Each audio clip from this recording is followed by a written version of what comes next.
Hey, this is Max. I'm back with another CSR2 video. This is part 2 of the Veterans Noobs Adventure in CSR. So, we have been playing now for 32 days. I'm on day 33. Went through one entire calendar already.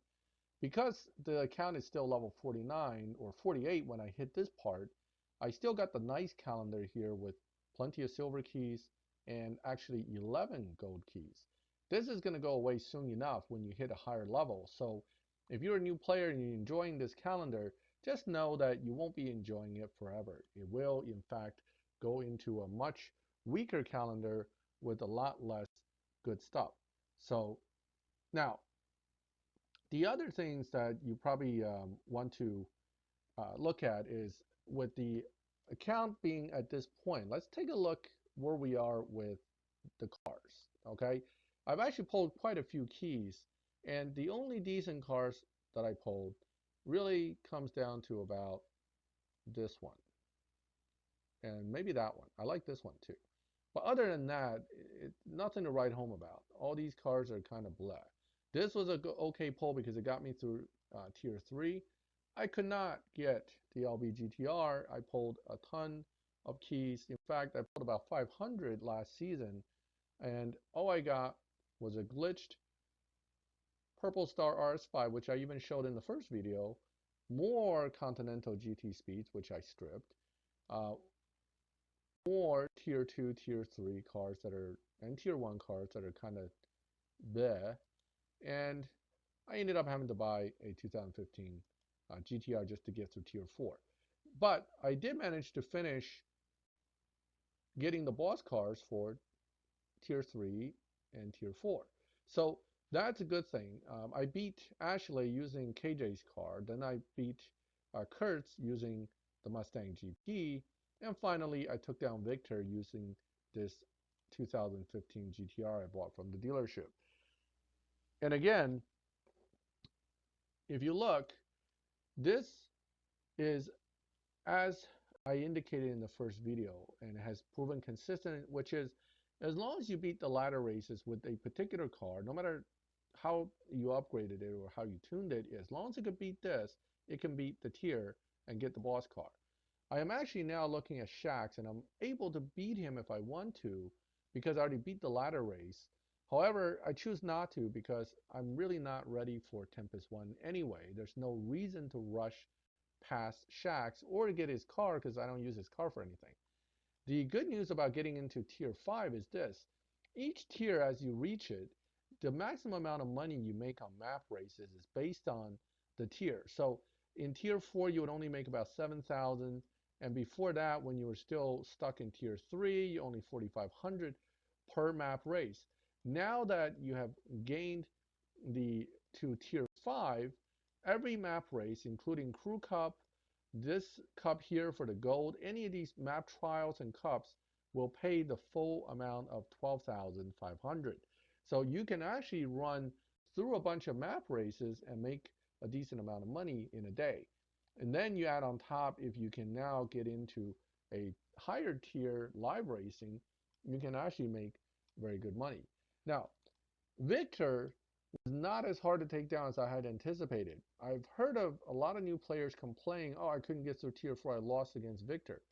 I'm not sure how you managed to lose against him if you had in fact just spent the time to upgrade your car. I actually beat him with this 2015 GTR, no star, no fusion, and not even 35 upgrades.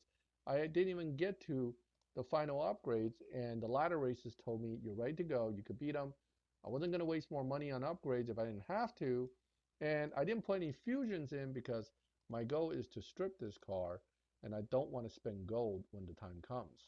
So fortunately, the GTR turns out to be one of the cars that can be tuned with enough Evo to get through without any fusions and without full stage 5. I'm not sure about the other two purchasable cars like the Aston Martin or the Dodge Viper. I don't believe either one can pull this stunt off. So if you're going to have to buy a tier 4 to make it through this, you may want to think about a GTR. And here's how I had it tuned: 3.0, 4.68, 0, 100. Now, this car is not easy to drive with this setup. You basically have to launch and hit shift and nitrous right away in order to get the time that your dyno says it's going to get. On slow devices, that might be next to impossible to do. So again, um, it's not a car for everybody. Some people can't drive it as well. Some people's devices can't keep up with it.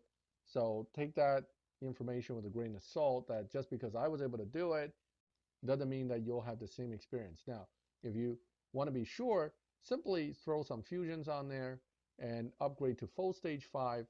You should have no problem beating Victor at that point.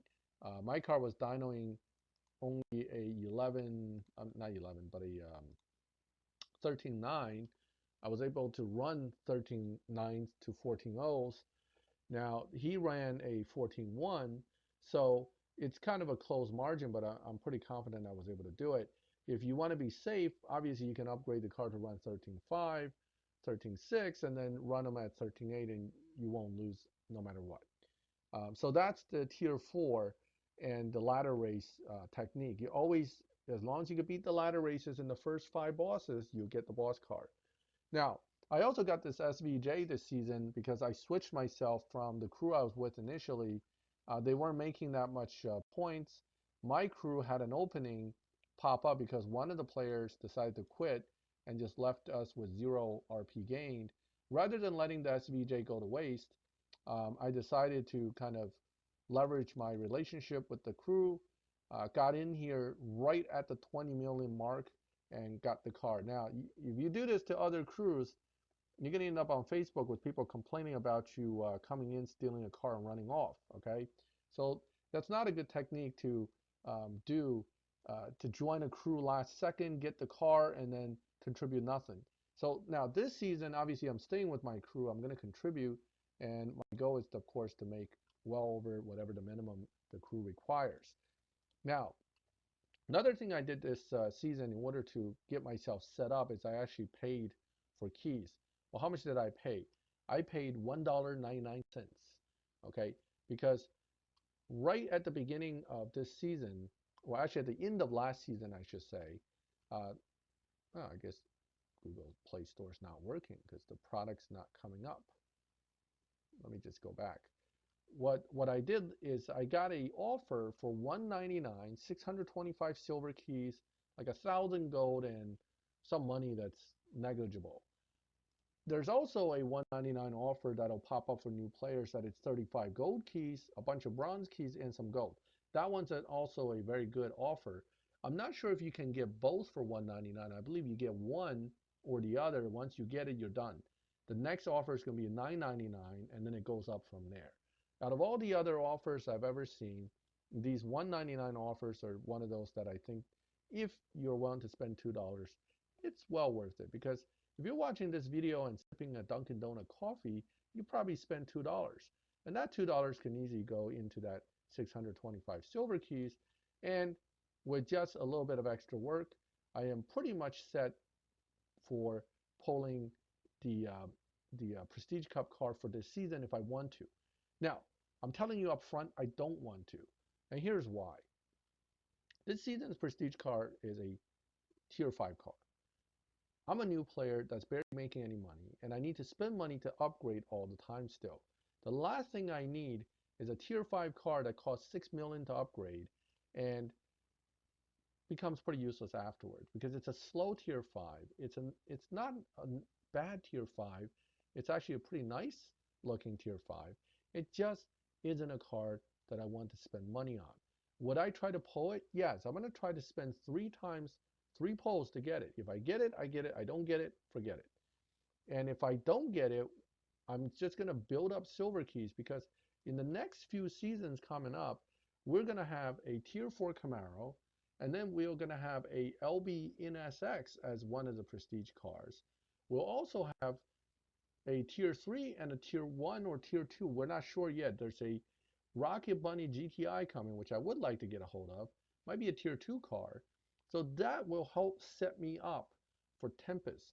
Since the goal is ultimately to progress, you want to get the cars you need and not pull another tier 5 when I already have 3 or 4 tier 5s that can easily do the job for Tempest. This one will probably get built up when I get enough money, and I'm going to elite this car because it actually is going to be a decent live racer. The F12 is going to be left alone because that is my primary go-to car for Tempest 1 and 2, possibly even 3 if it's maxed out by that point, unless, of course, I get something else that's much, much better, is a 5-star, is a Ferrari or Lamborghini that I know can beat Tempest 3 and is better. Maybe I will consider switching up the process at that point. But right now, once I start investing, I'm kind of locked in. I don't want to invest a few million into a car and then change my mind and spend 6 million elsewhere because I will then be perpetually broke. And I don't want to do that. So now that you already have cars and you're kind of okay on keys and you're in a milestone crew, what do you need to do? Well, you need to race a lot of live racing, okay? So you're going to need to do this, and you need to do it well. You need to also keep an eye out for everything on the map and run them every day. The crew cups, I already ran it for today. I got 30 keys from it. The gold, I already collected. I got about 300 gold out of it. So everything on the map that pops up each day, you're going to want to run that. And you have to tweak your cars to make it through whatever it may be. Um, this will change tomorrow to the new Prestige Cup, and that will be the 599 GTO. So let's talk about live racing as a new player. Live racing, one of the things that people need to understand is when you go into live racing, you do not go in with a car that is not fusioned out and is half built. For example, my wonderful GTR. The GTR 2015 GTR Premium with a TNT tune, and I'll do that right now. I'm going to put a TNT tune on it. With fusions, can be quite a effective car to use in live because what it'll have is extremely low PP points, okay? Because you're not using any of the other parts. You're basically running only tire nitrous transmission. Same strategy I use on tier 1 cars. This kind of build produces what they call a low PP high evo tune. Look at that evo. And that is with 0 fusions, 0. I have no fusions installed on this car. So if you look at the ability to generate anything that generates over 1,000 evo at any PP point lower than, say, 700, the car should make one very decent RP point, and two, it'll be competitive. No, it won't be fast. Okay, that's the misconception here. Because the PP is so low, even with 1,000 Evo, I'm still going to be in the 14.6 range. But 14.6 lobby, you're going to be competing against a bunch of cars that are likewise super low on PP points. But you're going to be a little more, oh, KTM, wonderful, I don't have the car. But you're going to be more competitive because your car has the Evo points. Let's try this out in live and see how this plays out. So here I'm in a tier 4 lobby, and most of these cars should also be around the 14.6 dyno range. Here comes a Dodge Viper. It's also got the glitch purple stars. These Vipers are cars that you want to be careful racing because much like some of the other cars in the game, the Viper can be down-tuned to defeat dyno by a substantial margin. That doesn't mean most new players know how to do that, so this should still be a heads-up race that is close and allows me to be competitive. Now, without the fusions, my car isn't performing at its peak possible performance, but again, if you had the fusions in, of course, the car would also run a bit faster. It doesn't mean that it's going to dominate, but it usually would dominate more. For some reason, when you put fusions in, the margin of difference, for example, if the car actually can now run 14.3, I would still be in the 14.6 lobby, 14.5 lobby, but I'll be running 14.3. So I may actually get a 2/10 or more advantage. So here I was able to beat the Viper. Notice the RP isn't bad because think about it. I only have 20% bonus here. I have no freshness bonus. I have no other bonuses based on wild card. I have no bonus based on stars. So at 20% bonus, I'm almost at 1,000. So anything with stars and freshness added would be easily another 25% or more. So now you're talking about over 1,000 points of RP per race, and that's not bad. Right, here comes another Dodge Viper. Let's see how this one plays. It's not going to connect. Nope. Okay. Well, I see the droid and other device connection issue has not been resolved. Hopefully, next update things will get better, but I'm not holding my breath. All right, let's try narrow now. I don't see the back arrow. That means this isn't going to connect either. It's going to get disconnected in a few seconds here. Disconnected. Sorry, can't race with you. On to the next guy. I'm running out of choices here. These guys are all busy. Oh, here we go. Here's another card I can race.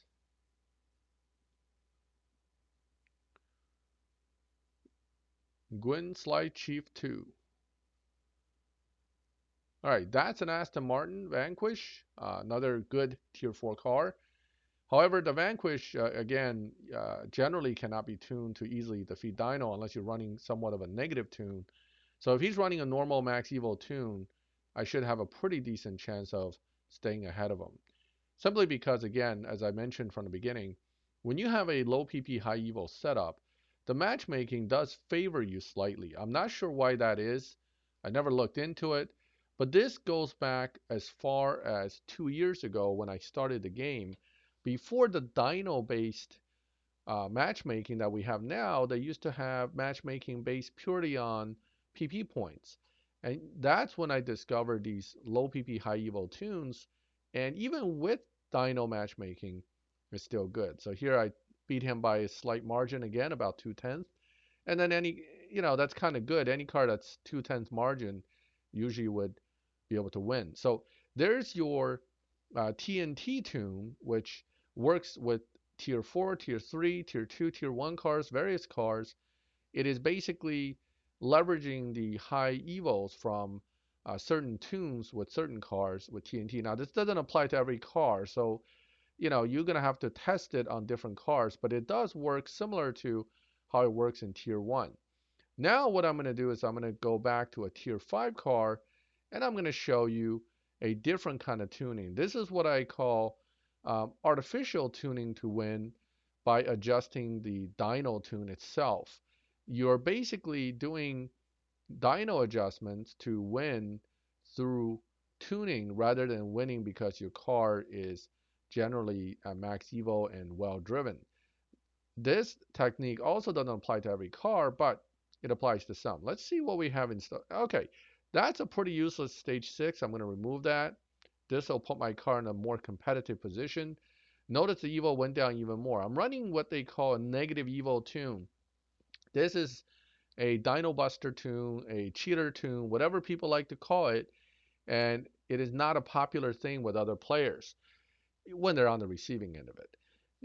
When you're the guy running it, you may not feel so bad. But the point is, Natural Motion does want to stop this kind of negative tunes. They're the ones that made it possible through their programming, but players complain, and of course, they would try to get rid of it. What you just saw was the difference in the two tunes, right? If I run the negative one, I'm dynoing 13.3, but when I ran it at full tune, it was a 12.4. I'm sorry, 12.4.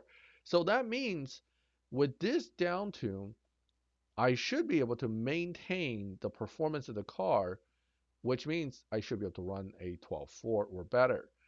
And that means you're beating dyno by almost a second if you did it right. So let's give it a test run here. Okay, I'm going to launch nitro. Shifted early. It's okay. It's not the best shifting, but generally you want to ride that first gear on nitrous to about 8,500 RPM, right where it hits that red section, then shift out. And that's kind of the way you shift this car, right near perfect for the rest of the way. Well, look at that, 12.288. That's even better than the Max Evo dyno, right? You can also hit that even at Max Evo dyno, but with the negative dyno, you're now beating everything by 1.1 seconds. That's a lot of time. 1.1 second, you're basically all the way down the track. The other guy's probably, a quarter of the way down the track. So now, well, that's wonderful and all that I can beat dyno that much. would I want to run this in live? Well, I'm going to give you some warning up front.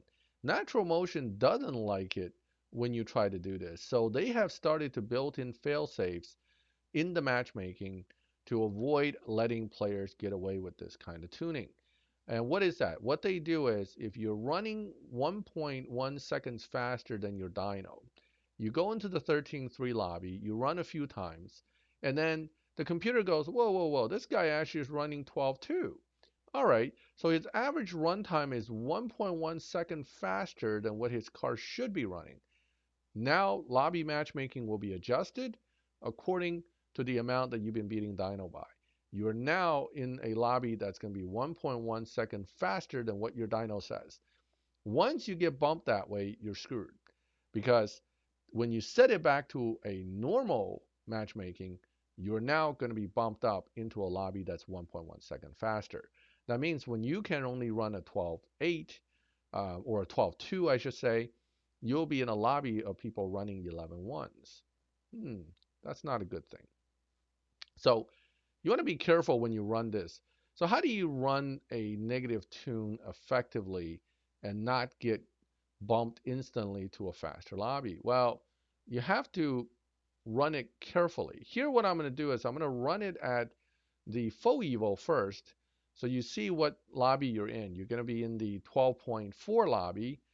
I'm running an NSX. That's probably going to be tough. The NSX is one of those cars that very easily beats dyno. Not by a whole lot, but by a little bit. The thing is, some reason the NSX, because of its high evo at a given PP point, always seems to match with other cars in an advantageous manner, meaning it seems to end up 2/10 quicker than everybody else. And because of that, the NSX usually pulls past cars at the very end because it's kind of a late acceleration car. So here this guy's going to be coming up on me fast and hard, and there he goes. All right. Admittedly, I didn't drive the best I could, but I kind of knew that his chance of beating me is pretty good. It was close. It was close, but he got me.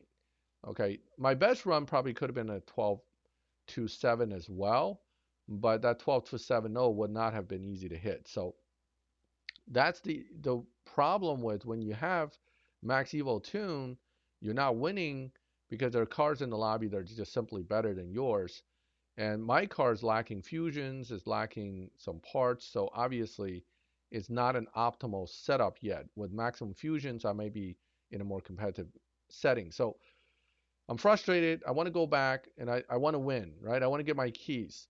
So I'm going to go ahead and go in and tweak it for the negative evo setup. So I'm going to bump down the final drive instead of bumping down the tire. It does the same thing. You basically find a balancing point between the tire and the transmission where the grip overcomes the transmission in theory, but in practice, the car still runs what it runs. So here, I'm coming back into the lobby, and I am going to try to take down whoever I get. Oh, looks like only 2 guys and a bunch of bots. Now, that's a good thing. I want to show you something with the bots. And this is something that got discussed a little bit on Facebook by George Mangda. I don't want to screw up his last name, but anyway, he posted a video talking about the same thing I'm going to talk to you about, which is when you run bots and when you see a lobby full of bots after running, it means you're kind of on the cusp of going into one higher lobby or one lower lobby. There's a good chance one or the other. So when you run these bots, try to beat them by a hair instead of beating them by a mile, because these cars run about a second slower than lobby average, meaning if you're in a 13.3 lobby, these bots will run 14.4s. So this bot's doing 14.5, so I ran a 14.3. What I just did is I'm lowering my average time run. And this is all, even when you run bots and win against them, it goes into the record. It goes into the list of your average times. So if you run these bots slow enough, often enough, you're actually offsetting your chances of getting bumped up into higher lobbies. So whenever I see a lobby full of bots, what I do is I run a few, I run them slow, I beat them by like a hair, then I jump out and I jump back in the lobby, and I usually end up in the lobby full of cars. We'll do that in a second. Let me just run again, and I'll show you again. You just kind of slow down, and just beat the bot by just a fender or a car length or so. This will lower your average time run, which the matchmaking is accounting for when it puts you in a lobby. So this is actually kind of a way to reset bumped cars as well. I actually sometimes find bot lobbies with a car that's been bumped. I use the bots in this technique of slowing down and just beating by a little bit. I do 15, 20 races against bots. My car jumps back in and out. Next thing you know, you're now back in a more normal lobby for your car's dyno. So don't avoid the bots. It's not a bad thing. They're actually pretty good and pretty useful for certain purposes. So here I beat the bot by 2/10. I'm going to go back to lobby, and now we're going to go ahead and try to do this one more time because we want to get this time kind of sealed down. So when I do my next few runs against live opponents, in case I go a little bit quicker, my average won't immediately turn into you're running 5/10 quicker than that lobby average, therefore you get bumped. So this is again a technique that I've used quite a few times and it has consistently proven to work for me. If you test it and it doesn't work for you, feel free to let me know.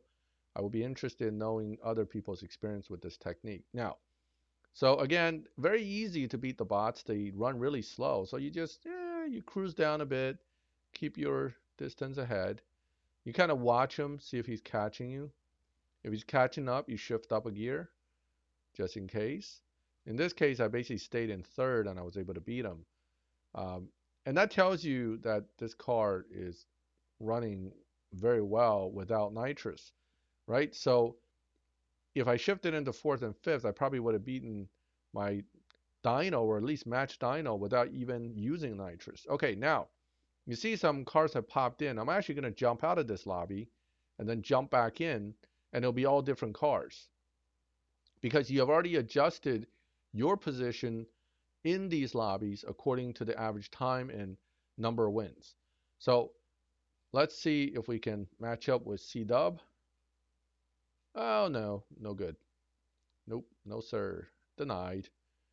Okay. All right, let's see who else we can find here. There's got to be somebody I can actually connect with. Oh, here we go. Brian 610 and opponent disconnected. Okay, no good. Next one. Oh, Robert Quintero. See, this is a dyno beating car. I wonder if it lets me connect, it'll be interesting to see how this plays out. That doesn't look good. Nope, disconnected. Frustrating. See, this is why sometimes it pays to just decide to go ahead and swap with people, because if you find one player that you can connect with and you have a swap symbol, win-loss, circles, whatever it is, you can actually match with the opponent and then you can spend half an hour racing one guy instead of finding 10 guys that's going to disconnect with you before you get one race in. Here, I'm going to get disconnected again. 100% has disconnected. Yes, I have disconnected 100% of the time with you. Oh, Robert, I want to race you, but I'm telling you, it's not going to connect. Once it disconnects once, I know the devices are just not compatible and we're going to get this again. So, sorry, I didn't refuse you, but the computer refused for me. Okay, if I can't find anybody in this lobby, I may have to leave. Okay, Lost Fisherman. Oh, I hope this. Ooh, F50. That's a good car. Now, the F50 in most players' hands will only run dyno. So this is a good way for me to actually confirm what the lobby time is that I'm in, what lobby I'm in. I don't need to win this. I just need to run it against them and see where I'm at. In fact, when I jump into most new lobbies, my first race, I just don't win. There's no need to push your car right into a winning situation because that first two, three races can easily determine whether you're going to end up getting bumped right away or you're going to get bumped a little bit later. So I want to push him a little bit. I want to give him too easy a win so he doesn't slow down. So I know what lobby I'm in. 13-3. He's probably a few hundreds better than what his dyno is. That puts me right in the right lobby. Okay, let's add gas later. That puts me in the right lobby that my dyno says, which is also 13-3. So 13-3 lobby doesn't mean everybody's going to run 13-3. You're going to have people running anywhere from 12-9 to 13-6, depending on what happened with them, whether their car's set up right, and other factors. But the Lost Fisherman has just shown me I'm in the 13-3 lobby. So now I can confidently start looking at other players in this lobby and know that I can win and control the races. Well, here we go. Let's try this guy. Now the BMW, the M4 competition is a good car as well. I think this is M4 GTS. I'm sorry, I was wrong. M4 GTS. It's a good car, but it's not easy to tune for dyno beating, but it could be dyno a little bit. It also match makes a little bit favorable. So let's see how this car plays against our car. Now, what I'm going to do is I'm going to pace this guy, which it's again, it's a kind of a technique I use when I play a down-tuned car, which is I kind of stay just a little bit ahead of the guy and, tap the brakes, downshift. You don't get a brake, you get a downshift, upshift, hit nitrous, not hit nitrous.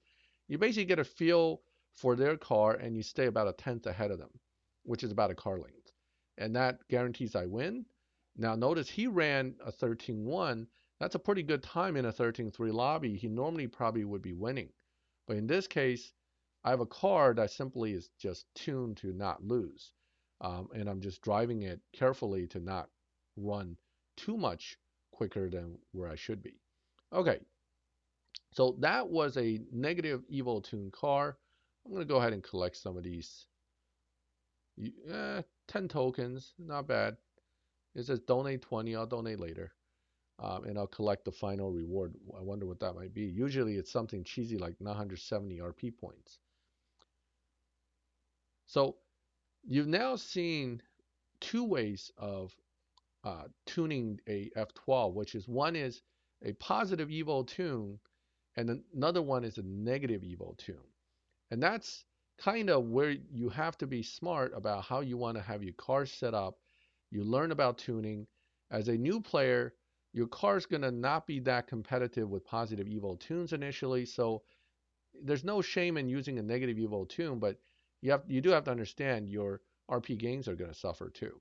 So it's a balancing act overall of what you want to do. You want to win enough, but you also don't want to kill your car. You don't want to waste a lot of time racing and not get RP because your crew really would want you to make points. And they don't really care how many keys you get unless it prevents you from getting the PC Cup. So this A-Bars 500, also a very good live racing car. And this car is, again, one of those that has TNT tune, low PP, high Evo, makes it so that it's very competitive. It's a good car and it's easy to build because it's a tier 1. It's even easier to drive because you don't have to deal with any kind of a launch button. So this is definitely going to be my go-to cars for a bit as I progress with this account. And I'm trying to max it out still. I'm just buying and stripping A-bars in the meantime. All right, this guy is not going to accept my race, I think. Race refused. Now, that may be refused or it may just have not connected. So don't always assume that when it says race refused, the guy actually refused you. All those other opponent disconnected ones that I've had, the other side could see race refused from me. So take it, as it comes, but don't be too picky about that. All right, so it looks like connection issues back, but I think I've also discussed long enough and long-winded enough about live racing. I hope some of that information was new and helpful to you. Feel free to ask me questions. I plan to do another video with more detailed discussion of live racing in the near future.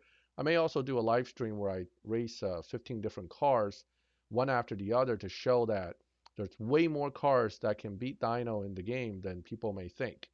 So I hope you'll come back and catch the next episode of Veteran Noob's Adventure in CSR2. Please leave comments. Let me know what you think of this video, good or bad. Subscribe to the channel, and this way you get notifications when I put videos up in the future. And as always, I want to thank you all for watching my videos.